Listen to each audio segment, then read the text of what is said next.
So, Silksong is finally released, and although the game is absolutely incredible with so many ways to sing its praises, as many players have figured out, it's very easy to get lost and it's difficult to stay alive in the early game. And after experiencing the same problems myself while playing through the game, I figured it would be a good idea to put together a guide with some tips and tricks, along with showing you which areas you need to go to in order to progress. So before we begin, welcome to Epoch, your place for everything indie game related, and let's talk about some extremely important tips for Silksong's early game.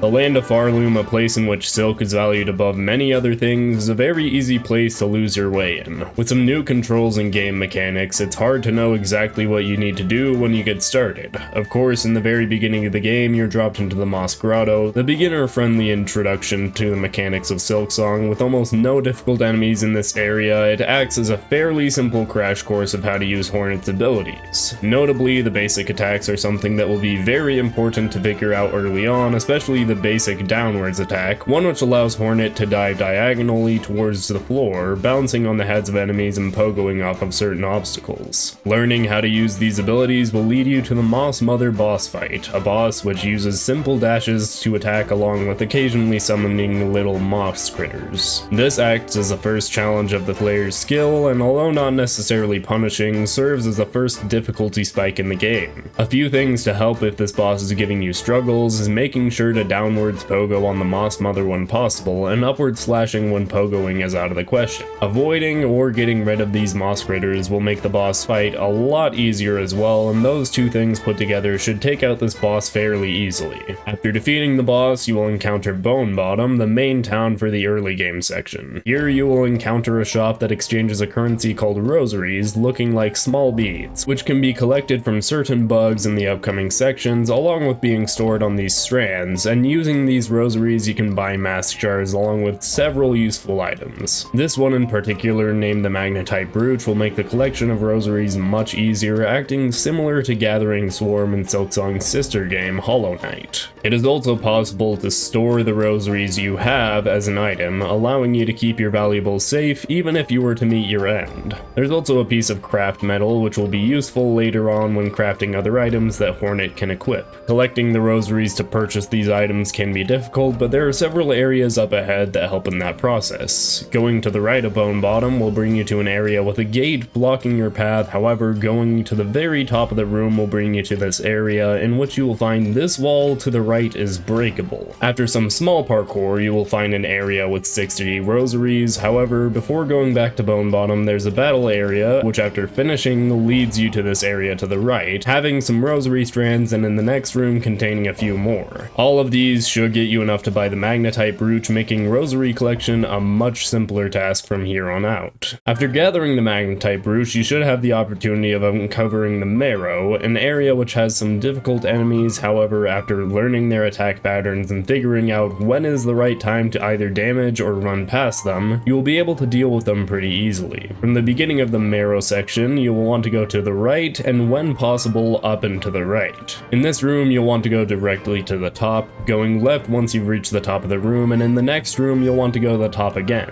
and with the right path blocked off, the only option is to go to the left. After going to the far left of this room, you will stumble upon Chakra, a map maker who is skilled in combat, and with enough rosaries you'll be able to access the maps of 2 areas you visited, along with a quill that will let you fill out areas that aren't yet on the map. I would highly recommend getting all of them as soon as possible, making exploration of the new areas much easier than trying to do so without the map, and after you've received the maps and the quill, you'll be able to get any maps you miss out on in Bone Bottom. With the map unlocked, you'll be able to navigate the areas you have access to much more easily, and heading up and to the left will bring you to the next area you'll want to go to. In the area to the left, being called Moss Home, you will stumble upon a way to go up from the left-hand side of this room, and upon doing so, you'll be greeted with a slightly difficult section leading up to this pillar. When you get to the pillar, there will be an inspect prompt, which when done will allow you to bind a new ability, an attack that can be used from far away along with dealing much more damage than the normal attacks. With this, you'll be able to open up several paths that you couldn't have before, one such being this little guy. If instead of going left from the top of the room with the map, map maker you instead decide to go right, you would stumble upon this creature known as the Bell Beast. However, without the ability that you get from the left-hand side of the map, you can't actually do anything with him, but with your newfound ability, you'll be able to free this guy and then take him on as a boss fight. This is most likely the largest difficulty spike in this section of the game. However, there are a few things that you can do to make this fight easier on yourself. For one, the special ability that you just received will be very useful, dealing damage more quickly at the cost of some silk.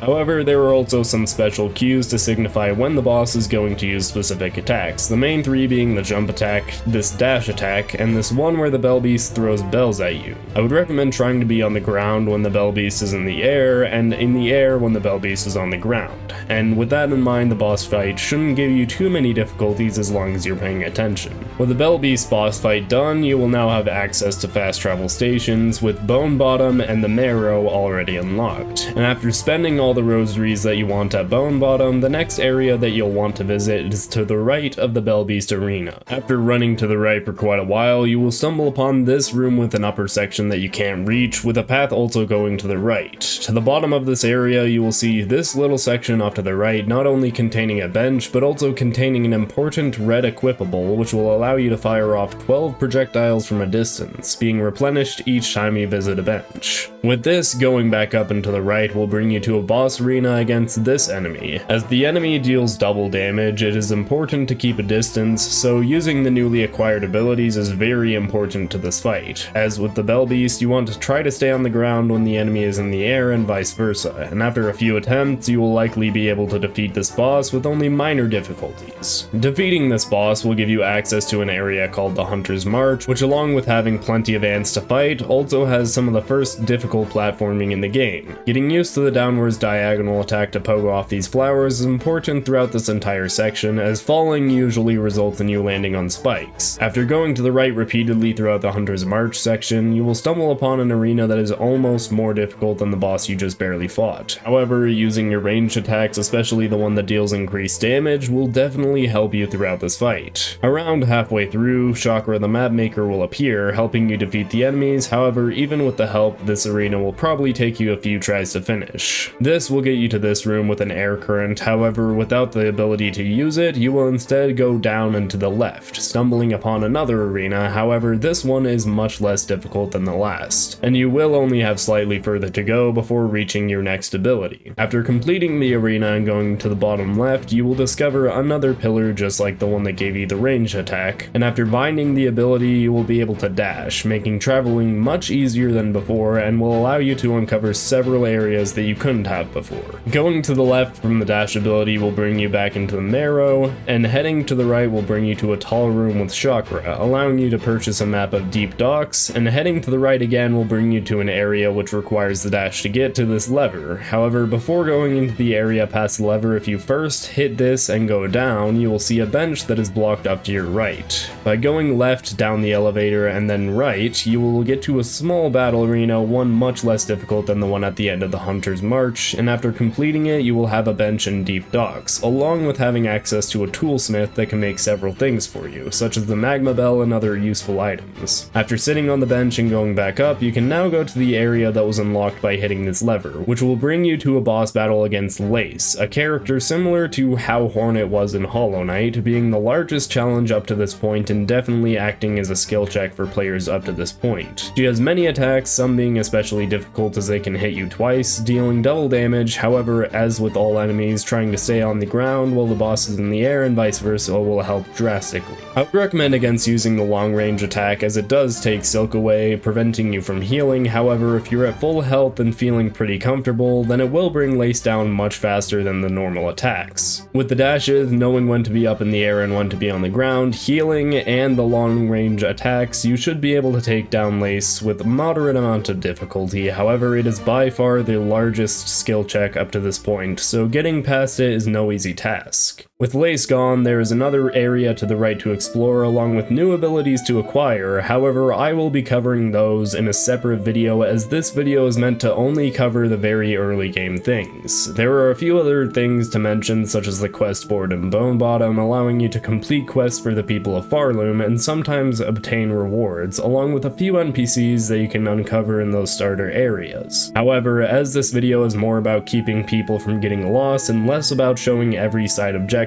I will leave the exploring of the rest of the areas up to all of you, letting you experience all the little moments by yourselves and enjoying the game. And with all that covered, that is basically everything that you need to know for Silksong's early game. I hope you enjoyed the more walkthrough-esque video, and if you didn't and would rather have a video about something else, whether that be a guide on how to beat bosses or something else Silksong related, then be sure to let me know through the comments. I will try to have a variety of different Silksong related videos, not just walkthroughs or commentaries, but also speedruns and other things after routing has been done and the entire game has been explored. But for now, thank you for watching these videos in the meantime, as it does help support the channel. Speaking of supporting the channel, I would like to give a huge shout out to our channel members as their contributions help this channel continue to create videos, and with that being said, this has been Epoch, your place for everything indie game related, and I hope I'll see you all in the next one.